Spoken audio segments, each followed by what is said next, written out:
안녕하세요. 저 정인 역을 맡은 류영정입니다. 여기 찾아와주셔서 감사합니다.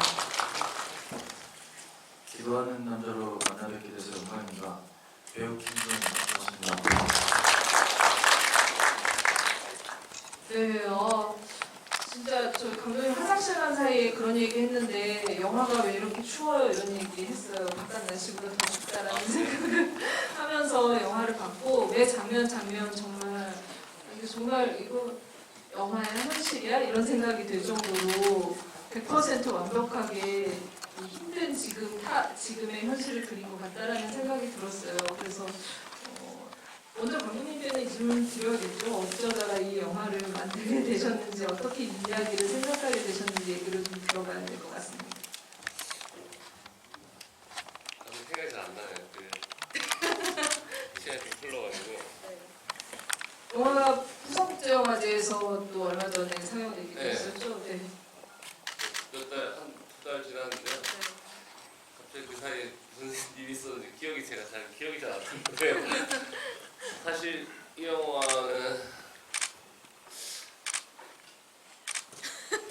왜 만들었지? 네, 그건 아니고 이제 사실은 제가 오랫동안 이렇게 좀 기존 사람들이 말하는 이게 상업 영화라는 걸 준비를 하다가 작년 3월 말쯤에 이제 최종 투심이라고 하죠. 이렇게 캐스팅이 된 상태에서 출연해서 최종 투심에서 떨어졌어요. 그래서 이제 영화를 찍을 수 없게 돼가지고 이제 뭘 해야 되나 할까 하다가 제가 이 기도한 남자의 3장짜리 트리트먼트를 써놓은 게 있었어요. 네, 그때도 MBC에서 아르바이트 할 때였는데 내가 왜 여기 있나 할 때 뭘 써야겠다 그래서 써놓은 거였는데 이거 찍어야겠다고 생각하고 써야지 하고 있을 때 갑자기 투심이 진행이 돼서 네. 안 쓰고 있었어요. 네. 네, 그런데 이제 떨어지고 나서 이걸 쓰게 됐죠. 이렇게 대답이 됐나요? 저희 지금 약간 투자자들한테 얘기하는 것 같은 약간 그런 설명이 아니었나라는 생각이 듭니다. 생각났습니다. 생각났습니다. 네. 제가 이게 영화 감독이랑 네. 개척교회 목사랑 이렇게 되게 비슷하잖아요. 네. 네. 영화 감독이 힘들다. 네, 그래서 이렇게 따로 이렇게 뭐 생각했다기보다 자연스럽게 몸에 배어있는 이야기가 아닐까라는 생각이 듭니다. 네. 근데 사실은 저는 이제 여러 이제 개척교회 이런 이제 목사님이 되신 분들도 옆에서 지켜보기도 하고 그랬지만 이게 진짜 디테일하게 옆에서 이제 그런 사례들이 있거나 아니면은 감독님이 그 세계를 알지 못할 때는 이렇게 세밀하게 그릴 수 있었을까 하는 정도로 설정들이 구체적이었다는 생각이 드는데요. 혹시 이제 좀 약간 종교적으로 그런 부분들을 접할 기회가 있으셨던 건지 어떻게 이제 이 소재에 관심을 가지셨는지. 저 종교는 가지고 있지 않고요. 네, 교회는 어릴 때 여름 성경학교 몇 번 가본 게 다고요. 이야기를 쓸 때 처음 이게 왠지 모르겠는데 처음 이 이야기를 떠올렸을 때 그냥 개척교회부터 정해져 있었어요. 직업 같은 경우에 그래서 이제 꼭 목사여야 되냐라는 얘기가 있긴 했었는데 제 생각에는 이게 다른 직업을 하면 이게 단순히 돈에 관한 이야기로 끝날 것 같아가지고 그러니까 저 영화에서 선택을 한 건데 그냥 목사라는 직업을 제가 선택하는 것만으로 이야기가 자연스럽게 이렇게 확장이 되고 그거를 제가 포기할 수가 없어가지고 네, 그래서 이제 이렇게 아이 어린이집에 다니는 친구분 중에 목사님도 계시고 실제로 기적교회 목사 계시고 그리고 운 좋게도 제작부장으로 신학교 출신이 왔더라고요. 의도하고 뽑지 않았는데 그래서 그 친구한테 도움 좀 많이 받고 뭐 그런 일이 있었죠. 시나리오를 쓰는 과정에서는 그러면 이제 교회도 많이 좀 다니시면서 조사를 하신 건가요? 저 다 인터넷으로 조사했는데 어디 가고 이렇게 제가 이렇게 누구 모르는 사람 만나는 걸 좀 힘들어해가지고요. 네, 아무데나 찾아가서 이렇게 하는 거 좀 힘들어서 그냥 요즘은 자연스럽게도 개인 블로그나 이렇게 목사님들이 글을 많이 쓰세요. 거기 다 나왔어요. 많이 참조했습니다. 매 답변 답변마다 사실은 예상을 뛰어넘는 답변을 해주셔서 저도 지금 당혹스러움을 감출 수가 없다라는 생각이 드는데 어쨌든 네, 뭐 자료를 발로 띄워야지 꼭 조사가 되는 건 아니니까 근데 굉장히 정말 사실적이라는 생각이 들었고 그만큼 뭔가 현실? 감독님이 이제 뭐 감독의 현실도 어렵다 이런 얘기 하셨지만 지금의 팍팍한 현실을 잘 그렸다는 생각이 들었어요. 그래서 배우분들도 처음에 이제 좀 약간 시나리오 보시고 이제 아니면 작품 제안 받고 나서 이 역할에 대해서 많은 생각, 이 작품에 대해서 생각이 있으셨을 텐데 어떤 지점이 좀 끌리셨는지 그 얘기 들어보도록 하겠습니다. 네, 저도 감독님이랑 좀 비슷하게 이 이야기가 단지 이 교회 개척된 목사의 이야기가 아니라 정말 제가 힘든 시절을 떠올릴 수 있는 배우의 힘든 현실. 네, 배우의 힘든 시절. 그러니까 각자의 힘든 시절을 떠올릴 수 있는 그리고 또 지금의 이 힘듦은 또 표현이 되어지는 그런 영화라고 생각이 들었어요. 그래서 이 시나리오 갖고 누구나 한 번쯤 더 묻게 되는 그런 소용돌이 그 소용돌이의 시간을 표현해보고 싶다라는 생각을 했었어요. 처음부터 감독님이 이제 그 역할을 맡아달라 이렇게 좀 하셨는데 어떻게 만나셨는지도 좀 얘기해 주시면. 사실은 그 저희 회사에서 시나리오를 먼저 보고 이 역할을 하면 어떻겠냐라고 회사에서 먼저 제안을 해주셨어요. 감독님은 전혀 생각이 없으셨는데 그래가지고 감독님께서는 전혀 묘한경은 왜? 이런 느낌으로 근데 이제 뵙고 이제 저도 되게 하고 싶다라는 의지를 보여드리고 해서 캐스팅이 된 것 같아요. 알겠습니다. 일단은 그러면은 네, 옆으로 마이크를 좀 드리고 네, 또 영화에 대한 얘기를 좀 들어봐야겠죠 배우분의.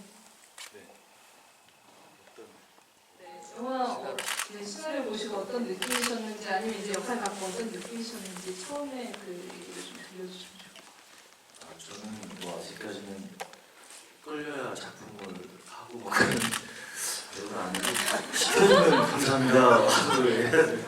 일단 시켜줘서 너무 그냥 바로 하겠다고 했고요. 대본 안 보고 봤을 때 진짜 끌렸어요. 네. 일단 저희 우리나라의 어떤 상황이 약간 압축돼 있는 듯한 느낌의 한 가정을 통해서 그런 게 느껴졌고 그다음에 저도 이제 단순한 악역이라기보다는 약간 상징적인 의미가 저 생각에 상징적인 의미가 있는 인물일 것 같다는 생각도 들었고 그리고 읽었을 때 동현이라는 캐릭터가 정말 해보고 싶은 남자 배우라면 그런 캐릭터였어요. 네. 그러면 네 여기까지는 일단 들어볼게요. 모두 자신의 어려운 점을 좀 약간 암울한 지점들을 투영시켜서 이 시나리오를 봤다라는 말씀을 하셨는데 저도 그러면 영화 보면서 기자 생활의 어려운 점을 투영하면서 굉장히 절감하면서 봤던 것 같습니다. 그만큼 좀 절절하다라는 생각도 들었는데요. 사실 이런 영화를 리얼하게 정말 만들어주는 게 옆에 배우분들이 계셔서도 그렇지만 정말 이 리얼한 역할을 하는 배우들이 없으면 불가능하다라는 생각이 들거든요. 근데 아까 류현경 씨는 감독님 제 생각은 없었을 거예요 라고 하셨겠지만 감독님도 캐스팅하실 때 여러 가지 생각이 있으셨을 것 같아요. 특히 이제 이 자리에 없긴 하지만 박형권 배우님 같은 경우는 기존의 약간 엉뚱한 모습? 그런 모습에서는 굉장히 탈피한 모습, 그런 연기를 보여주셨거든요. 그래서 배우 캐스팅 하실 때도 어떤 점에 주안 두고 하셨는지. 그 박격권 형 같은 경우는 사람들이 그렇게 웃기게 생각하는지 몰랐어요 저는. 대한민국이 다 아는. 전 몰랐어요. 제가 집에 TV가 없거든요. 그래가지고 제가 TV를 안 봐서 형이 TV에서 이렇게 어떤 연기를 하는지 잘 몰라가지고 그래서 그냥 시나리오 쓸 때부터 박격권 형이면 좋겠다. 예전에 이제 단편 영화 할 때 그 박격권이라는 배우를 알고 있었기 때문에 저 사람이 하면 좋겠다. 그 얼굴이 가지고 있는 그 짠함이 있잖아요. 그 TV에.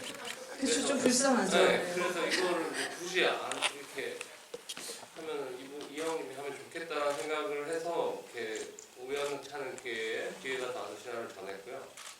그 현경 씨 같은 경우는 제가 생각이 없다고 하는데 그게 아니라 그렇죠. 이게 그 조금 이렇게 뭐 이렇게 변명을 하는 자리 같은데 그런 건 아니고 제가 그때 제 생각이 제가 첫 장편을 만들다 보니까 저도 이제 많은 생각을 저도 이렇게 사실 생각을 하고 살거든요. 이렇게 생각이 없는 것처럼 보이지만 혁건이 형이랑 박혁건 배우랑 유현경 씨가 하면 이게 너무 익숙한 얼굴들이어서 대중들이 보기에 그래서 이 이야기가 되게 좀 현실 베이스인 이야기잖아요. 그래서 둘 중에 혁건 형이 워낙 이렇게 팔린 얼굴이어서 좀 여자 배우는 좀 모르는 사람이 모르는 얼굴이 하면 어떨까라는 생각을 제가 가지고 있었어요. 근데 현경 씨는 처음에 만났을 때 먼저 그 얘기를 했었고 이런 영화를 지금 감독님들은 꼭 모르는 배우를 쓰고 싶어 하던데요 라는 얘기를 했던 게 제가 기억이 나요. 근데 이제 그리고 그것도 있었어요.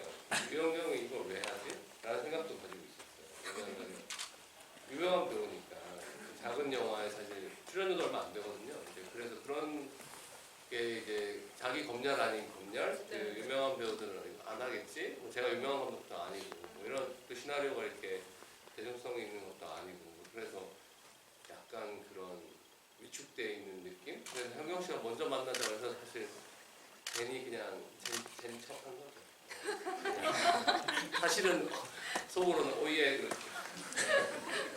네, 뭐 소풀이 뭐 이런 토크 같다라는 생각이 드는데 저는 이제 유현경 씨가 한 역할들 중에서 사실은 가장 좀 약간 현실에 안착한 캐릭터 어떻게 보면 제일 고통스러운 대사들을 많이 내뱉는 캐릭터라는 생각도 들었어요. 그래서 정인이라는 인물을 어떻게 좀 접근을 하고 다가갔는지 이제 감독님은 이제 속으로 쾌재를 불렀다고 하시는데 배우님 어떠셨는지 좀 들어볼게요. 근데 이게 감독님이랑 좀 비슷했던 지점이 처음에 사랑이었거든요. 남편에 대한 사랑, 신뢰라고 해야 되나? 그런 게 베이스를 깔아놓으니까 그냥 오히려 되게 더 자연스럽게 연기할 수 있었던 것 같고 또 되게 힘든 상황들이 펼쳐지잖아요. 근데 그거를 깊숙이 들어가서 저희끼리 막 이런 고통스러운 시간들을 보내지 막 이렇게 하면 오히려 더 이 화면에 잘 표현이 안 되는 것 같다는 생각이 들어서 그걸 되게 암묵적으로 다 알고 있는 느낌이었어요. 그래서 촬영장에서는 굉장히 재밌고 신나고 코믹한 그런 시간들을 보냈던 것 같아요. 그래서 그게 오히려 더 도움이 많이 된 것 같아요. 현실을 좀 있게 하는 어떤 쉬는 타이밍을 가지셨던 거군요. 네. 그래서 오히려 영화를 찍을 때보다 볼 때가 너무 힘들었었던 것 같아요. 네. 저는 이게 이제 어떻게 보면은 멜로의 연장선일 수도 있는 지점들이 있다라는 생각을 했는데 그 중간에 두 분이서 부부가 이제 떨어져 살고 있는데 통화를 하는 장면이 있잖아요. 이게 보통 멜로에 이제 처음 사랑을 시작한 사람들은 휴대폰이 뜨거워질 때까지 통화를 한다라고 한다면 그 장면을 굉장히 현실적으로 치환을 했다라는 생각이 들었어요. 구도도 거의 비슷한데 실은 이야기하는 내용 자체는 너무 쓴소리들을 내뱉고 있는 그런 상황이었거든요. 그래서 좀 다가오는 장면들이 많았다라고 해야 될까? 진짜로 이제 영화를 떠나서 실제가 된다면 우리는 어떻게 이 현실을 타국할까? 그 장면을 어떻게 좀 구상하셨는지도 말씀을 좀 부탁드릴게요. 일단 멜로 영화 좀 찍고 싶었어요. 제가 원래 멜로 영화를 되게 좋아하는데 이전에 준비했던 영화들이 멜로 영화들이 되게 많았는데 다 잘 안 된다고 해가지고 아까 투신 문제 아니 뭐 그것도 있지만 잘 안 되니까 그래서 제가 꼭 멜로 같은 느낌을 넣고 싶었고 보통 편집에서도 그러니까 정확하게 보통 요즘 영화들은 이 대사에 이 배우 정확하게 잘 편집을 안 하는 경우가 더 많은 것 같은데 편집 기사랑 싸우면서 정확하게 대사에 얼굴을 넣어달라고 제가 그렇게 하고 싶었고 나름 저는 되게 공들인 장면인데요. 스태프들이나 이렇게 썩 반응은 좋지 않았던 것 같아요. 연출부들이나 꼭 이렇게까지 해야 되냐. 근데 저는 되게 좋아하고 현경 씨도 당연히 되게 좋아해줬고 저는 그 장면을 좋아하는데 질문이 뭐였지? 그 장면 얘기하는 거 아니었나요? 네, 아니 그러니까 아까 현경 씨가 이제 그 멜로로 가는 어떻게 보면은 그 관계들이라고 했을 때 굉장히 진짜 현실의 민낯을 이렇게 힘들구나라는 장면을 압축적으로 보여준 장면이 저는 오히려 이제 그 뭔가 그 옛날에 좋아했던 남자가 와서 이렇게 하는 것보다는 더 그게 더 현실적이라는 생각이 들더라고요. 제가 죄송해요 지금. 제가 이 영화를 쓸 때 가족의 고난이었으면 좋겠다고 생각했거든요. 단순히 그 남자 목사의 고난이 아니라 이 가족의 고난이어야지 이 이야기가 좀 말이 될 것 같더라고요. 한 개인이 아니라. 그래서 두 사람이 이렇게 사랑을 하고 그 부부로서 서로 의지를 하고 이런 것들이 꼭 있어야 되겠다라는 생각을 저는 했었어요. 근데 현경 씨도 거기에 충분히 동의해줬던 것 같고 그래서 그 장면 잘 나온 것 같아요. 네. 굉장히 어떻게 보면은 흔들리는 캐릭터인데 외부적인 상황은 계속 이제 그 이게 뭐 기독교에서 얘기하는 저도 종교인이 아니지만 그 하나님은 더 큰 시련을 주신다 이 말이 딱 맞는 것 같은 그런 상황의 연속이잖아요. 그런데 실제로는 어떻게 보면 그 안에서도 중심을 잡고 가는 유일한 인물이라는 생각이 들었어요. 그 목사가 나중에는 거의 뭐 절규하고 그 절규가 어떻게 보면 실행으로 나타나고 이런 과정 안에서도 계속 뭔가 원점으로 돌아가려고 하는 좋았던 대로 돌아가려고 하는 그래서 그 인물을 좀 어떻게 바라봤는지도 궁금해요. 그 아까 말씀드린 것처럼 어쨌든 그 사랑과 신뢰가 이 정인의 마음속에는 굉장히 굳건히 자리 잡고 있다고 생각이 들고 종교적인 걸 떠나서 어떤 하나의 믿음 다시 우리는 좋았던 때로 갈 수 있다라는 생각을 계속하는 사람인 것 같다는 생각을 했었어요. 찍으면서도 그리고 그게 맞는 것 같아요.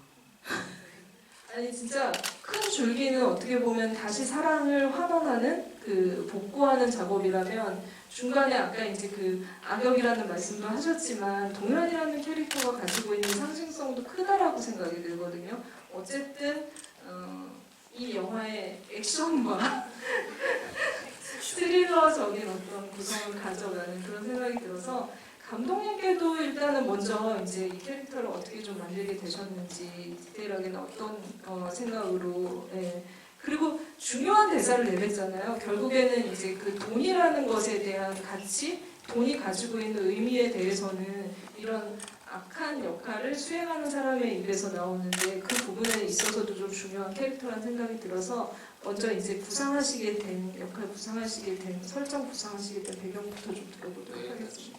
처음에는 이제 제가 이전에 그 악역이 없는 대본을 자꾸 써가지고 이번에 꼭 악역을 쓰겠다고 결심했는데 그 기본적으로 이렇게 전형적인 클리셰를 이용한 거죠. 그 개혁교회 목사라든가. 근데 이제 그렇게만 하면 별로잖아요. 그래서 이제 동현도 가장 되게 인간적인, 가장 사람다운 뭐 이런 느낌을 주고 싶었고요. 그래서 그 또 중요한 그 돈에 관한 대사는 제가 그냥 느낀 것 같아요. 살면서 그 저한테 많은 분들이 돈을 빌려준 친구들이 있고 지금도 못 받은 친구들이 있지만 그 돈 많은 친구, 부자인 친구 단 한 명도 없어요. 그냥 평범한 사람들이 저에게 더 도움을 줬지. 뭐 가족들이나 뭐 주변 신지분들도 돈 많으신 분들은 더 돈에 깐깐하신 것 같아요. 그래서 제가 그냥 느낀 거를 그냥 쓴 것 같아요. 이렇게.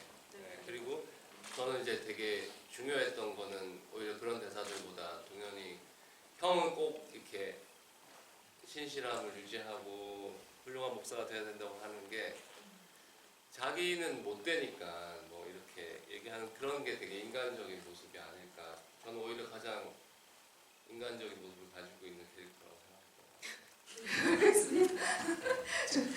가장 인간적인 모습으로 좀 캐릭터 임하신 거 맞나요? 저는 진짜 정말 나쁘다라는 생각을 계속 많이 하고 있었는데 인간이 나쁘잖아요. 네. 그래서 사실 이제 그 감독님도 머릿속으로 떠올렸던 어떤 실제 인물이나 그런 모습이 있었을 테고 배우분이 해석하신 그런 모습들도 있었을 것 같아요. 돈이나 어떤 권력을 가지고 있는 큰 교회의 목사 그리고 어떻게 보면은 종교를 그 돈으로 악용하는 사람이기도 하잖아요. 어떤 면에서. 네, 그래서 어떤 식으로 좀 설정을 하고 접근하셨는지. 세습야가 될 것 같은 교회인데 저는 아마 그 대본 감독님이 쓰신 대본 안에서 캐릭터를 다 찾을 겁니다. 왜냐하면 나는 형을 동경했었다. 진짜였을 거고요. 아마 찐따였지 않았을까 신학교 다닐 때. 아, 네. 왜냐면은 오히려 돈 많고 뭐 이런 교회 목사 아들이었기 때문에 왕따도 당했을 거고 찐따가 됐을 것 같아요. 그래서 제가 아마 첫 장면은 제가 되게 억울하고 약간 찐따 같은 느낌. 형, 나 너무 형 좋아하고 동경하는 우리 형. 이거를 더 이렇게 능글능글맞게 안 보이고 싶었어요. 거기서 약간 그 다음에 돈을 저기 이제 비밀로 해달라고 했을 때부터는 이제 감독님하고 얘기한 거였는데 그때부터 다른 모습. 그래서 그때 안경을 제가 선택한 이유가 이제 가면같이 좀 쓰고 싶다. 교회 목사를 연기할 때는 그 안경을 써서 자기 눈이 잘 파악이 안 되는 이런 인물을 생각을 했었고요. 그리고 이제 감독님은 제가 좀 혁권이 형보다 작아서 캐스팅했다고 하고요. 네. 제가 작길 바랬나 봐요. 아, 근데 아마 그 이유는 아직 정확하게 듣지는 않았는데 그냥 느낌으로 라고 느끼는 건 있었는데 하여튼 이렇게 해서 이제 저는 접근을 했던 것 같습니다. 감독님한테 이 자리에서 들어보는 게 좋을 것 같은데 그 작아야 된다. 네, 제가 왜 어떤 작아요? 느낌인지. 했나요? 저 오히려 좀 약간 이제 좀 나비해 보이는 모습 이런 것들도 시나리오상으로는 상상했을 것 같은데 어떤 면에서 또 배우님을 선택하셨는지 캐스팅하셨는지. 김준원 배우랑 한 20년 친구였어요. 그래서 이제 같은 학교를 다녔고 그래서 오래 알고 지내고 그때 친하진 않았어요. 늘 이렇게 알고 있었죠. 잘 알고 있었고 그래서 이제 시나리오를 쓸 때 준원이가 하면 어떨까라는 생각을 했는데 그 크다 작다는 그러니까 실제로 석권이 형을 처음 만났을 때 생각보다 되게 크더라고요. 그래서 그때 이제 그 동현이라는 캐릭터가 오히려 김태호 목사보다 작으면 오히려 그 뭐라 그러죠 그런 걸? 더 작은 게 이 사람이 더 큰 이 사람이 더 그런 것들이 좀 더 느껴지지 않을까 그냥 직관적으로 선택했던 것 같아요. 그리고 중간에 이렇게 둘이 이렇게 하는 장면에서도 그림자를 좀 이용하는데 이렇게 다가갈 때 뭔가 이렇게 린치를 가할 것 같은데 혁권이 형이 사과를 하잖아요. 그때도 얘가 약간 움츠려드는데 그런 상황들이 좀 작은 게 더 좋지 않을까. 큰 의미는 없었어요. 20년 얘기이기도 하고. 그냥 근데 처음에 준호 배우가 한다 그랬을 때 뭐 캐스팅이 되게 친절하셨던 것 같아요. 다 그냥 모든 분들이 그 기도한 남자는 그 영화진흥위원회 제작 지원 처음 당선될 때부터 뒤에 이제 경기영상위원회나 이렇게 배우 캐스팅이나 다 이렇게 부산영화제까지 굉장히 순조롭게 큰 무리 없이 되게 짧은 시간 안에 영화가 완성이 됐어요. 그래서 사실 좀 신기하기도 하고. 아니 뭐 경기영상위원회 얘기가 나와서도 그렇지만 그 교회는 네. 개척교회는 만드신 거예요 영화를 그래서 아니면은 실제로 그 교회가 있는 대로 활용하신 거예요? 네. 그 첫 번째 개척교회가 저희가 사실 제가 주문했던 게 그 반지하였으면 좋겠다라고 얘기를 했는데 그 신학대 출신 제작부장이 반지하인 개척교회는 없다는 거예요. 거의 찾기가 힘들다. 네. 보통 그 2층에 있거나 이렇게 완전 지하다. 그 월세 문제 때문에 이렇게 반지하는 잘 없다. 그래서 아무래도 둘 중에 선택하셔야 될 것 같다고 해가지고 아예 지하로 가던가 2층으로 네, 가던가. 그래서 이게 찾기가 힘들어서 그래서 이제 정인 집을 보러 갔다가 동네를 그래도 한 바퀴 보고 가야겠다. 이 근처에서 지을 수 있는 장소를 좀 찾아야겠다. 그래서 그냥 걷고 있는데 교회가 있더라고요. 근데 그 교회가 신기한 게 이쪽에서 보면 지하인데 저쪽에서 보면 1층이에요. 네, 산 약간 그러니까 언덕길에 네, 있는 언덕길에 이쪽에서는 지하 내려가야 되고 저쪽에서는 아파트 단지랑 붙어 있는 거예요. 1층으로. 그래서 거기를 막아서 여기를 반지하로 했으면 좋겠다. 근데 이제 목사님이 처음 저희 보고 실천지라고 가라고. 그래가지고 뭐 그 제작부장, 그 신학대 출신의 제작부장의 노하우를 적극 활용해서 그 친구가 매일 가가지고 목사님을 설득해서 실제 있는 교회를 빌려서 내부는 많이 고쳤어요. 그 벽도 세우고 창문도 뚫고 없는 살림에 많은 돈을 썼어요. 거기에. 그래서 되게 운이 좋았어요. 교회 구하는 것도. 네, 네, 네. 안타깝네요. 신도가 너무 없어서. 그 영화에 어떻게 보면은 방아쇠 같은 역할을 하는 게 저는 이제 그 어머니라는 생각이 들었는데 이 어머니의 어떤 병, 어머니의 어떤 그 사형 선고는 결국에는 피할 수 없는 현실이잖아요. 그리고 인물들이 어떻게 굉장히 어렵게 지금까지도 살고 있었지만 결국에 자신들이 얼마나 더 어려운지 어려운 상황에 처해 있는지를 절감하는 기폭제였다는 생각이 드는데요. 그 설정 같은 경우는 좀 감독님 어떻게 좀 생각하신 건지. 첫 번째 저희 친어머니께서 그렇다고 제가 새어머니가 있는 건 아니고요. 친어머니가 그 어느 날 그런 말씀을 하셨어요. 집에 제가 고향이 울산인데 명절이었겠죠. 그래서 자기는 병 걸리면은 자식들한테 그 피해 안 가게 그냥 자기가 죽겠다 그런 얘기 치료 안 하고 죽겠다고 이런 흘러가는 말처럼 했는데 시간이 지나서 문득 그 얘기가 생각이 났고 이 이야기를 쓰게 된 사실 실제 모티브는 거기서 시작됐거든요. 그래서 이 기도한 남자는 개척교회 목사와 엄마가 죽는다 이 두 가지 가지고 이야기가 출발했어요. 근데 이제 친엄마를 죽이는 게 되게 이야기가 다른 얘기가 될 것 같더라고요. 그래서 이제 장모님 피가 안 섞였으니까 가능하지 않을까 이런 생각을 사위한테. 아니 이게 왜 그러냐면 이게 이야기 출발점 때문인데 이 돈에 관한 이야기를 제가 쓰기 시작했는데 그 계기가 그 보통의 이제 일반 영화들은 드라마나 돈이 너무 쉽잖아요. 몇백억이 그냥 왔다 갔다 하고 몇 조가 왔다 갔다 하는데 실제 현실에서는 50만 원, 뭐 100만 원, 500만 원 구하는 게 이게 쉬운 일이 아니잖아요. 근데 만약에 5천만 원이면 만약에 나한테 이런 일이 생긴다면 당장 내가 할 수 있는 일이 뭐지? 5천만 원 못 구하겠는 거예요, 제가. 그래서 이런 얘기를 만들게 된 것 같아요. 네. 그래서 또 질문을 복잡한 거는 아니 질문에 대한 답변을 다 하시고 나서 꼭 이제 질문을 다시 하고. 답변을 다 하시고 3점. 네, 그렇습니다. 네. 네, 그 어머니와의 사실 이제 그 뭐 이제 사위가 그걸 행하게 하는 그런 이제 그 피가 안 섞였으니까 그런 얘기를 하시긴 하셨지만 이 어머니와의 관계를 보여주는 장면들이 정인의 대사나 장면들에서 많이 보여줬었거든요. 그리고 이게 얼마나 비극적인 상황인지도 그 대사들을 통해서 와닿았다는 생각이 들었는데 그 부분에서 이제 그 모녀 관계 설정이나 이런 부분들도 좀 와닿았을 것 같다는 생각이 들어요. 네, 근데 이게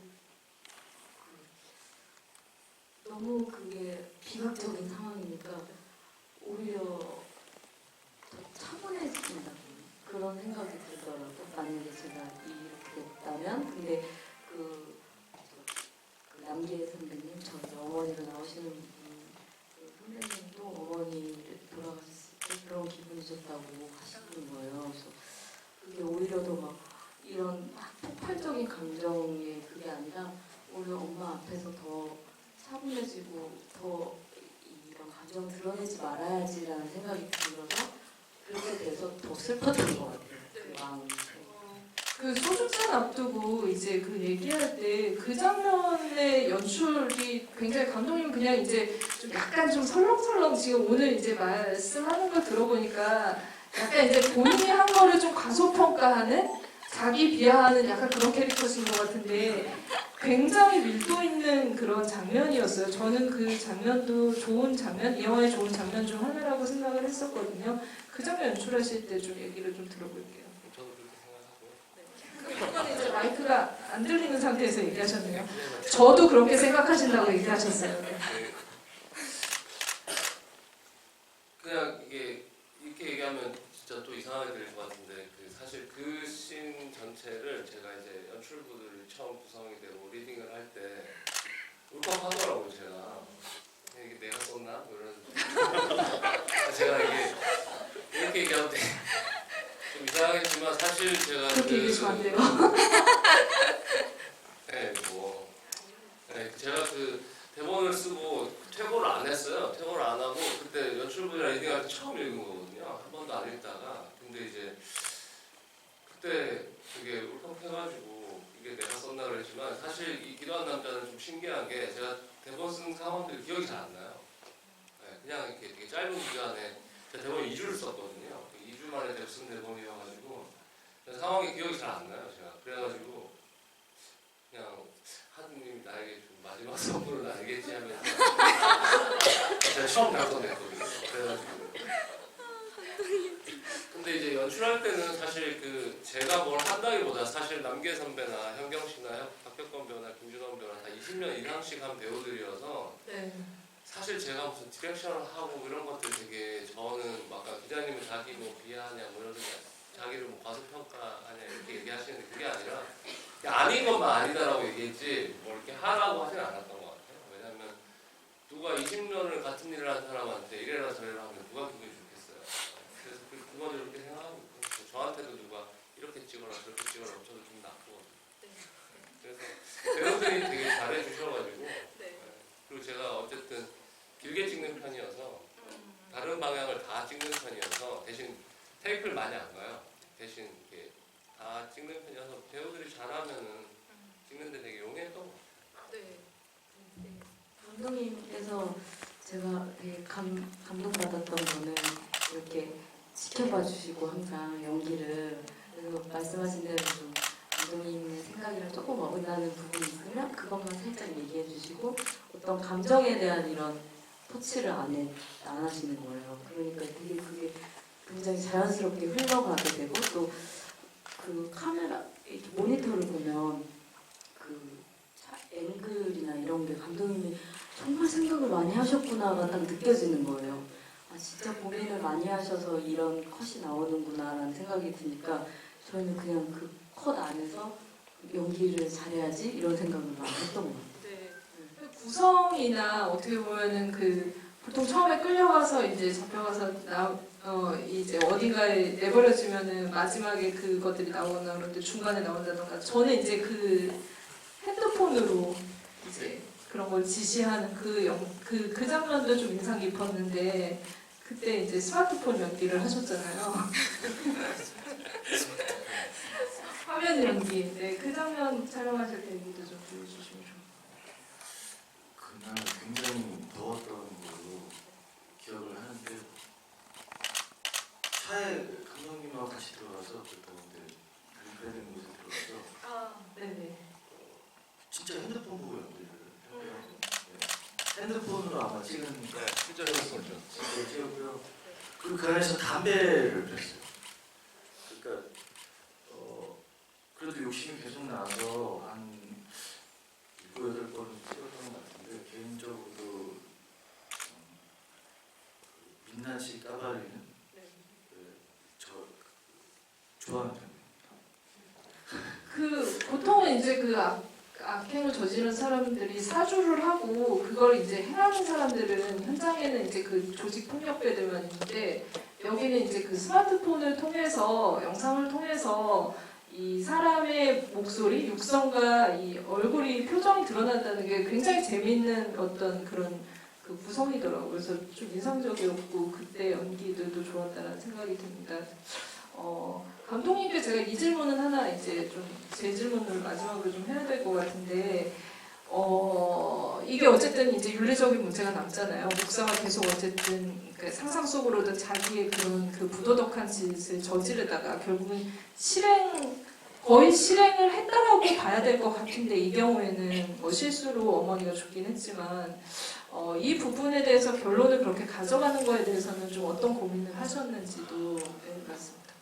일단 이게 몇 분인지 많은지 잘 모르겠는데 이제 이게 어머니의 죽음이 단순 뺑소니로 그냥 생각하시더라고요. 근데 제가 정확하게 어머니가 뒷걸음치는 커트를 넣었거든요. 근데 사람들이 인지가 잘 안 되나 봐요. 그래서 그걸 나중에 또 좀 고쳐야 되나 지금 생각을 좀 저도 지금 하고 있는데 그 어머니가 자살하신 거거든요. 이게 뒷걸음을 차에 뛰어든 건데 이게 네, 어머니가 이미 다 알고 계셨군요. 네, 그래서 이제 어머니가 이제 그렇게 했던 거고 사실 그렇게 제가 이야기를 만든 이유는 이게 기독교를 제가 이렇게 비판하고 하는 건 아니고요. 그러니까 이 이야기는 신은 감내할 수 있는 고통을 준다는 말이 성경에 써 있잖아요. 그래서 이제 두 가지 의미인 것 같아요. 그러니까 고통이 이렇게 끝나면 도대체 뭔가라는 대사도 정확히 나오지만 고통이 끝난 줄 알았는데 사실 고통이 끝나지 않은 거죠.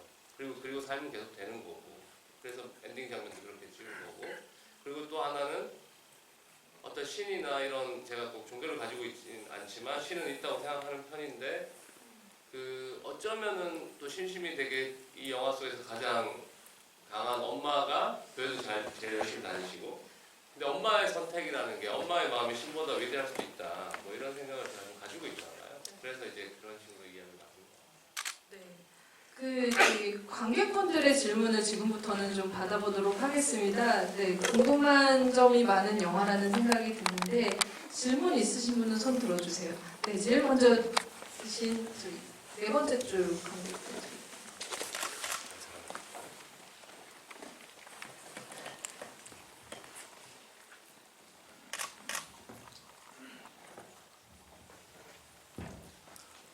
이 영화를 인상적으로 봤고요. 그 감독님, 배우님들 말씀을 많이 해주셔가지고 사실 전반적으로 궁금한 건데 풀렸는데 좀 의아한 게 한 가지 있어가지고 약간 지역적일 수 있지만 감독님께 좀 여쭤보고 싶은데 그 치과 의사가 처음 보면 정류장에서 치과 광고를 보고 그 다음으로 한참 심각한 표정을 짓다가 이제 그 다음으로 벽돌로 내려치는 신이 나오는데 그게 중간에 에스컬레이트 되는 과정이 없고 너무 비하게 심해서 이거는 꿈인가 보다라고 생각을 했더니 역시나 꿈이더라고요.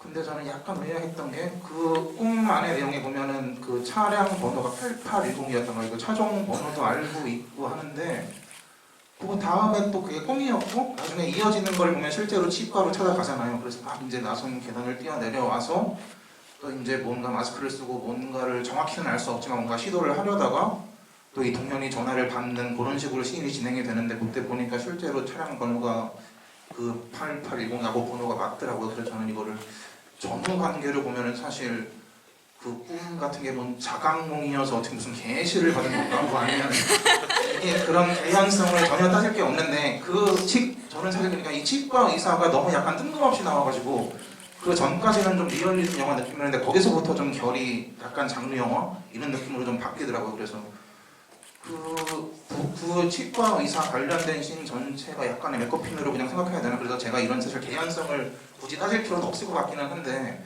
그 치과 의사 관련된 씬 전반적으로 그 건수실 때 어떤 느낌으로 좀 작용을 하셨어요? 8810의 비밀을 8810 맞고요. 아니 괜찮으면 좋겠어요.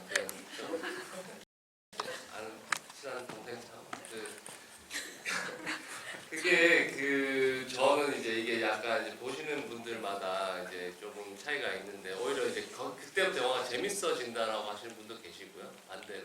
그래서 저는 재밌어지라고 만든 건데 약간 그렇게 하는데 이게 꿈이어서 그때 꿈은 그냥 마음대로 해도 된다고 생각했었어요. 일단은 제가 꿈이니까. 그래서 형번역 연기도 다르고 되게 다른 영화 같잖아요. 그 앞에 꿈씨는 보통에 있는 장르 영화처럼 찍었는데 그렇게 그냥 일부러 그렇게 했던 거고요. 두 번째 실행에 옮길 때는 사실 그 범죄 행위보다 이 사람이 평범한 사람이 말도 안 되는 짓을 해서 홍군형이 난다 이런 느낌을 되게 강조하고 싶었는데 그게 잘 안 됐나 보네요.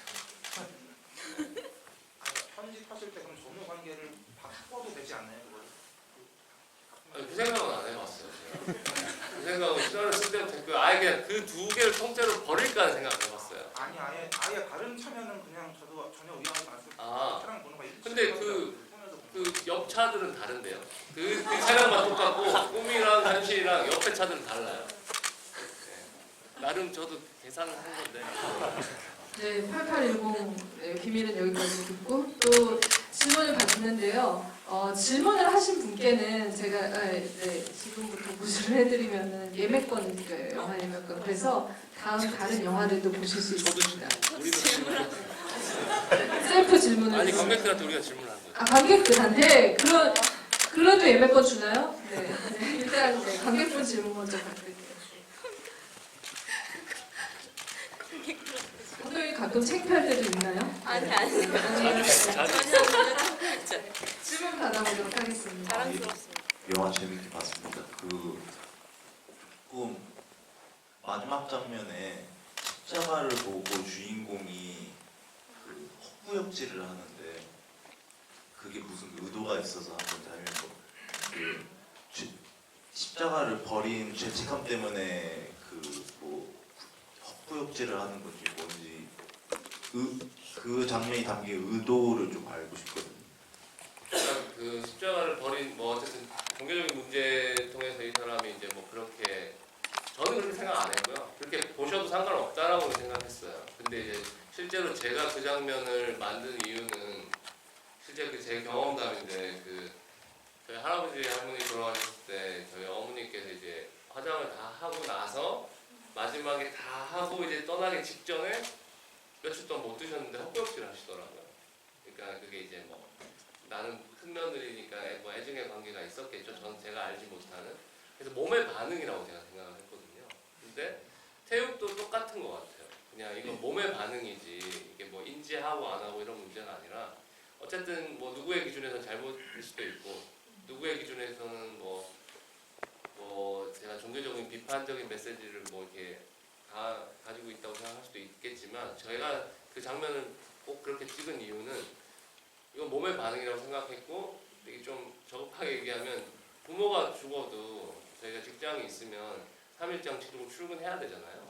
뭐 그런 느낌이었어요. 근데 하지만 그렇다고 해서 이 사람 마음이 편할까? 편하지 않겠죠, 당연히. 자기 만약에 죽이진 않았지만 구하지 않았으니까. 그런 몸의 반응이라고 저는 생각했어요. 질문 또 받아볼게요. 세 번째 되니까 엄청 많이 주셨는데 감독님 어느 분들일까요? 아, 제가요? 네. 좀 선택 가능가 있어요. 아 그러세요? 네. 그러면 저쪽에 제일 먼저 저 뒤쪽. 네, 네. 뒤에 회색 옷 입으신 분. 아 이쪽이요? 아, 맨 왼쪽에. 그러면 다음에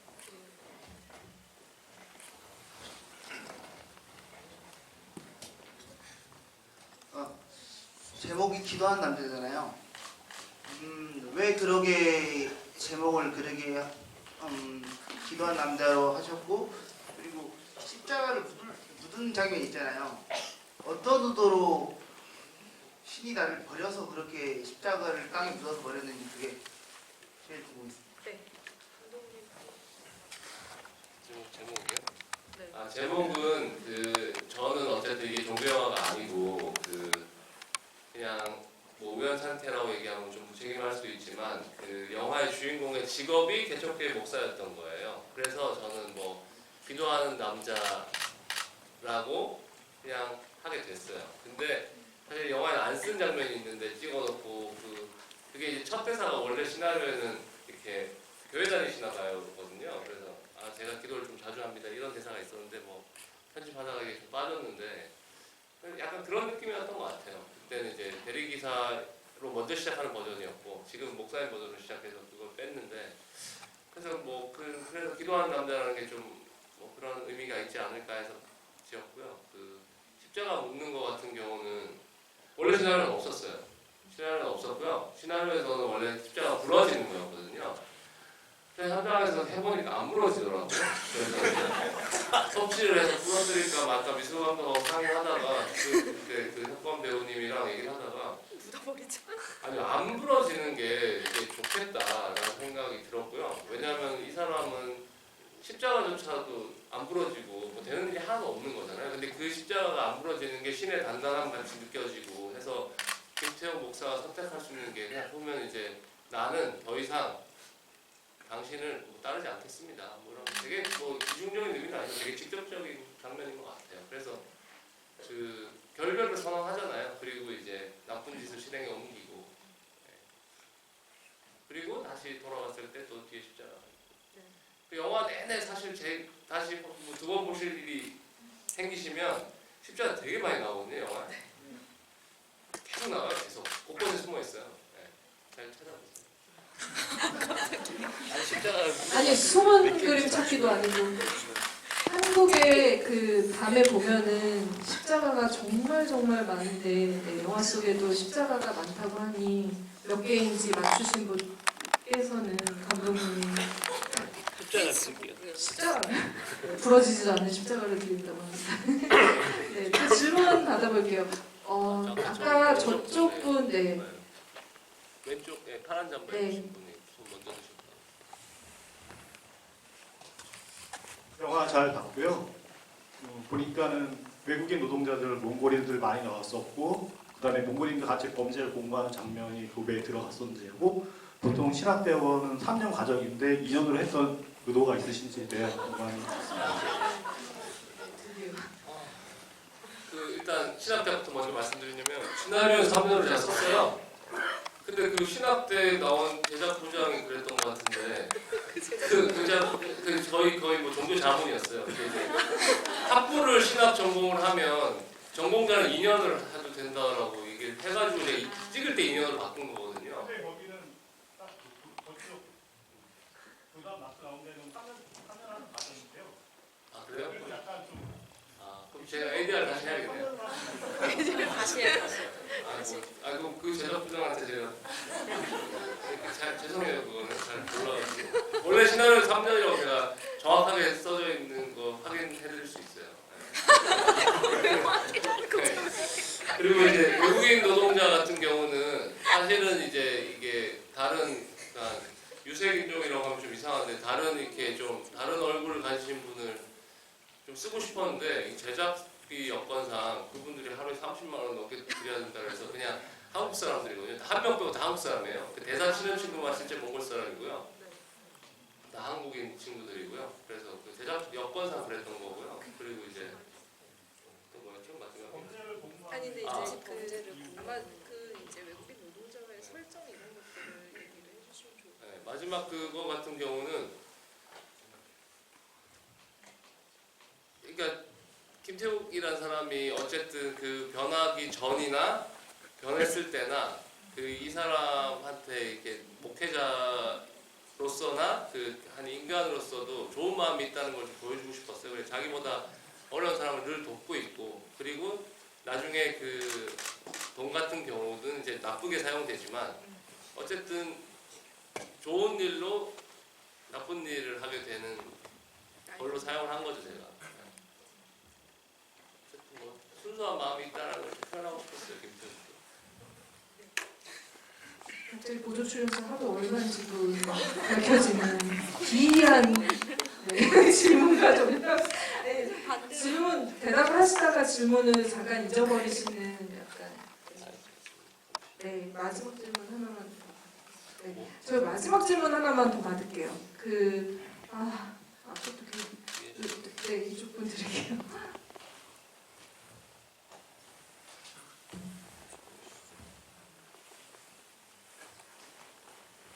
궁금증이 폭발하는 그 영화라서 영화 좋다라는 반증이 아닐까라는 생각이 듭니다.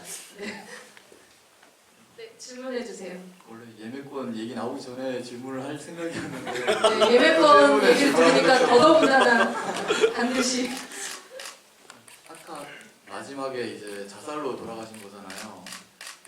그 부분에서는 이제 휴대폰으로 신고하려고 할 때 그걸 말리는 모습이 있어가지고 그래도 자살로 확실히 보였었는데 이제 궁금한 부분은 아까 전에 와이프한테 연결했던 그 친구 있잖아요. 친구의 아내분 같은 경우도 뺑소니로 돌아가셨다고 했는데 그분 같은 경우도 자살이었는지 여쭤보고 싶었어요.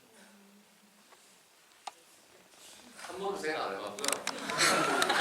그냥 뺑소니라고 생각했어요. 네, 그렇게까지 깊게 생각하실 줄 몰랐네요. 그냥 이제 제가 그 대본을 그렇게 쓴 이유는 거의 제 영화를 보면 이렇게 2번씩 3번씩 반복되고 있거든요. 이렇게 앞뒤로. 그러니까 뭐 의도하고 쓴 건 아닌데 쓰다 보니 그렇게 됐더라고요. 근데 뺑소니 같은 경우도 그 남자가 뭐 의도를 가지고 하는 말이 아니라 그냥 여자한테 보통 우리가 처음에 여자한테 잘 보이고 싶을 때 막 아무 얘기나 막 하잖아요. 약간 그런 측면에서 그렇게 얘기를 한 건데 그 부분은 정확히 그냥 정확한 뺑소니예요. 감사합니다. 이번 질문이 생각보다 길진 않아서 제가 너무 안타까워서 아까부터 손을 드셔가지고 네, 길지 않으시면은 드릴게요. 네, 마이크. 네.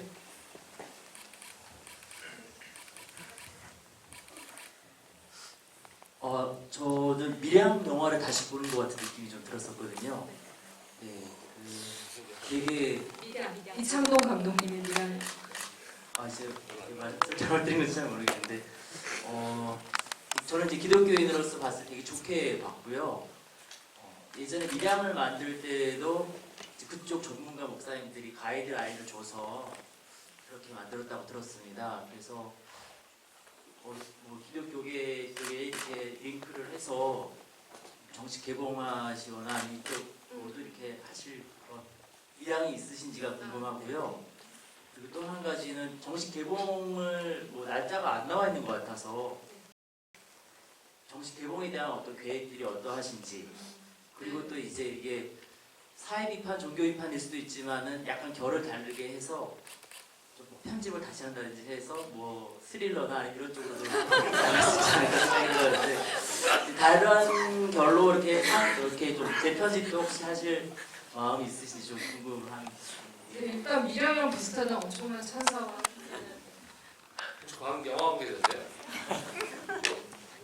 아닙니다. 아니세요? 저도 이렇게 개봉하고 싶고요. 근데 이게 이렇게 잘 요즘 쉽지 않은 것 같아요. 작은 영화들이 잘 요즘 관객수가 너무 적어서 배급사 찾는 게 쉽지가 않은 것 같고요. CBS 같은 경우 제가 문의했는데 여기는 거절당했어요. 그 거절한 이유는 거기는 정확한 종교 영화. 그러니까 애매하거나 이렇게 하는 건 좀 힘들다. 왜냐하면 예전에 그런 사례가 있어서 담당자가 좀 고생하셨나 봐요. 애매한 영화를 선택해서 좀 많이 혼나셨던 것 같아요. 그래서 뭐 영화를 보자는 얘기가 안 하더라고요. 속에서만 보고 이건 힘들다라고 얘기를, 뭐 제가 직접 간 건 아니니까 뭐 그렇게 전해 들었고요. 지금 배급사를 여러 군데 지금 알아보고 있어요. 어떤 식으로 하는 게 가장 좋을까. 근데 이제 저도 사람인지라 처음부터 이렇게 크게 뭐 이렇게 개봉을 할 수 있을 거라 생각은 안 했지만 실제 현실이다 보니까 좀 쉽지 않은 것 같고요. 좀 그래도 뭐 내년엔 어딘가에서 하겠죠. 그리고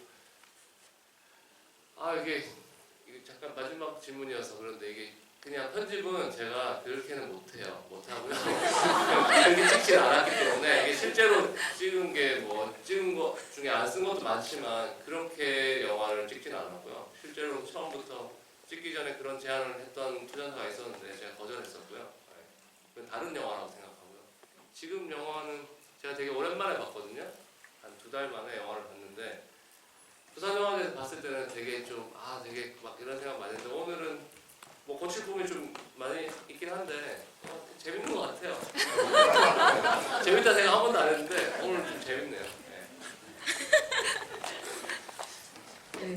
감독님 평인지 관객 평인지 지금 약간 헷갈리긴 했는데, 저희 사실은 그 질문하시는 분께만 예매권을 드린다고 했는데 이거를 먼저 발표하면은 질문 안 하실 것 같아가지고 질문 안 하신 분들 중에 추첨해서도 드릴 거예요. 네. 오늘 크리스마스가 며칠 안 남아가지고 이렇게 박스를 크리스마스스러운 걸로. 네.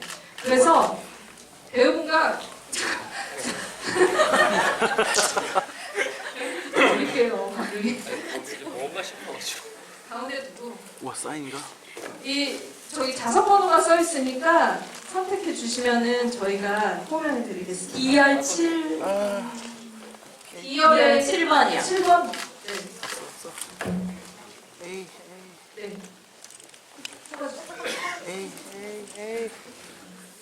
네. KR 3번입니다. 축하드립니다. 저도요? 네. D야 쓰세요? 그러면 다시. 내 자리를 먹겠어. H의 8번. 없으세요? 있는데요 저기. 있으세요? 어디 계세요? 네, 저 뒤쪽. 더 하셔도 저는 I열 9번. 있으세요? 있으세요? I열 9번. 없으시면 K열 12번. F14번이요. 네. 있으시면 앞으로 나와주세요. 네, 나와주세요. F14번. F14번이요. 빨간 점만.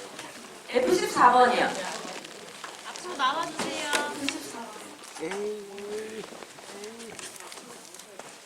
지금 자리에 안 계신 분도 있으신 것 같아서 있으시면 앞으로 나와주시면 G13번. F14번 있어요?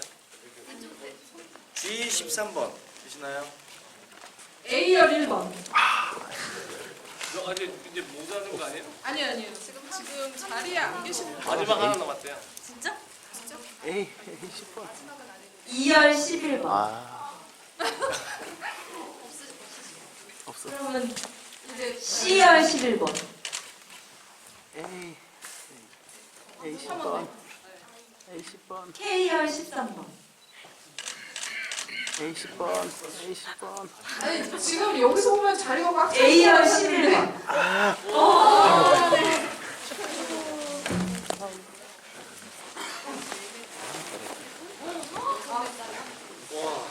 그러면 4장 뽑도록 하죠. 우와. 하나씩. 자 하나씩. 네 매짜리 네 매짜리가 있대요. 네. A10번. G열 10번. 없어. 없어요. B열 5번이요. B열 10번. 없어? 있는데 안 나오는 거 아니야? 영화 보기 싫어. F13번. B열 16번. C열 5번이요. 아까 질문하신 분. 받으셨잖아요. 아니 또 주세요. 앞으로 나와. B열 4번. 앞으로 나와주세요. B열 4번이요. 아니에요? I열 6번. 이거 이렇게 번호표를 뽑는 거 아니었던 것 같아. 이거 아닌 것 같아. F열 10번. 저기 있다.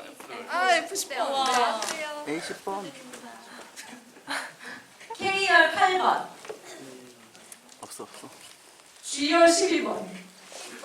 네. 지금 약간 이거 뽑는 우리가 더 되는 여기 거. 나와. 마지막 6장을 받을 주인공은 와, 6장. 자, 이 A열 9번이요. 와. 어른의 양. 마지막 6장의 주인공 나야 나 끝인데.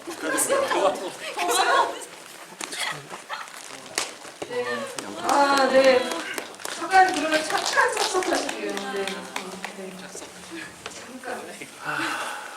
네. 이렇게 자리에 많은 분들이 계시는데 생각보다 선물 드릴 분들이 빈자리를 저희가 너무 많이 추천한 것 같네요. 오늘 이렇게 번호 뽑기까지 하셨는데 관객분들과 만나시고 이렇게 디테일한 영화의 어떤 결들을 살려주는 질문을 관객들이 받으신 소감을 좀 들어보는 시간을 마지막으로 갖도록 하겠습니다. 한 번씩 하는 거죠? 네네.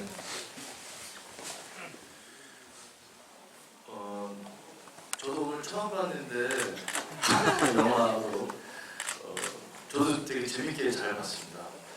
여러분들이 그렇게 봐주셨을 거라고 믿고요. 저희가 이제 상영이 되려면 여러분들의 많은 입소문이 필요하니까요. 많이 입소문 내주시기 바라겠습니다. 먼 길 와주셔서 감사합니다. 감사합니다. 네, 저는 부산영화제 때 영화 봤는데 저도 굉장히 재밌게 봤습니다. 오늘 보시고 좋으셨다면 각종 SNS에 저희 영화 세상에 나올 수 있게 많은 응원 부탁드리고요. 그리고 추운데 와주셔서 감사드리고 감기 조심하세요. 감사합니다. 제가 너무 이렇게 행선수를 했고 집을 몇 번 안 해봐가지고 아직. 네. 다음엔 잘할게요. 잘할 수 있게 꼭 대모하게. 살아오면 잘하겠죠. 그리고 이렇게 많이 보러 와주셔서 너무 감사드리고요. 네, 다음에는 또 좀 영화를 더 잘 만들도록 하겠습니다.